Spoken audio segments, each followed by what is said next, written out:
அன்பான சகோதர சகோதரிகளே, இணைச்சட்டம் 30:16 கடவுள் ஒரு அரசன் போல கட்டளையிடுவதில்லை, ஒரு தந்தை போல அழைக்கின்றார்.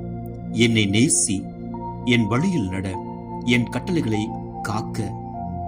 இது கட்டுப்பாடு அல்ல, கருணையின் அன்பு. தவக்காலத்தின் 2ஆம் நாள் நமக்கு சொல்வது இதுதான். கடவுளின் கட்டளைகள் சுமையாக இல்லை, அவை வாழ்வின் பாதை. அவரை நேசிப்பது ஒரு உணர்ச்சி மட்டுமல்ல, அது ஒரு தீர்மானம். அவரின் வழியில் நடப்பது ஒரு வழிபாடு மட்டுமல்ல, அது வாழ்வின் நடைமுறை.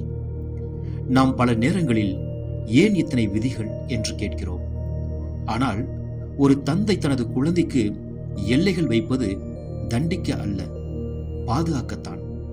அதுபோல் கடவுளின் நியமங்கள் நம்மை குறைக்க அல்ல, காக்கவும் வளர்க்கவும். இந்த வசனத்தில் ஒரு வாக்குறுதியும் இருக்கிறது.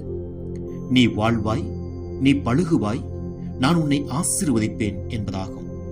தவக்காலம் என்பது வெறும் நோன்பு மட்டுமல்ல, இதயம் திரும்பும் காலம், அன்பு புதுப்படும் காலம், கடவுளின் இரக்கத்தை அனுபவிக்கும் காலம். இன்று நாம் நம்மை கேட்டுக்கொள்வோம்.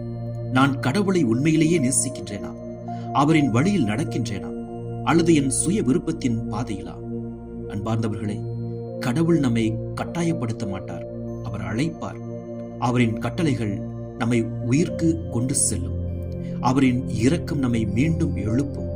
இந்த தவக்காலத்தில் நாம் செய்ய வேண்டியது ஒன்று: அவரை நேசிக்க தீர்மானிப்போம், அவரின் வழியில் நடக்க தொடங்குவோம். அப்போது நம் வாழ்க்கை வெறும் உயிர் வாழ்வு அல்ல, மாறாக ஆசீர்வதிக்கப்பட்ட வாழ்வாக மாறும்.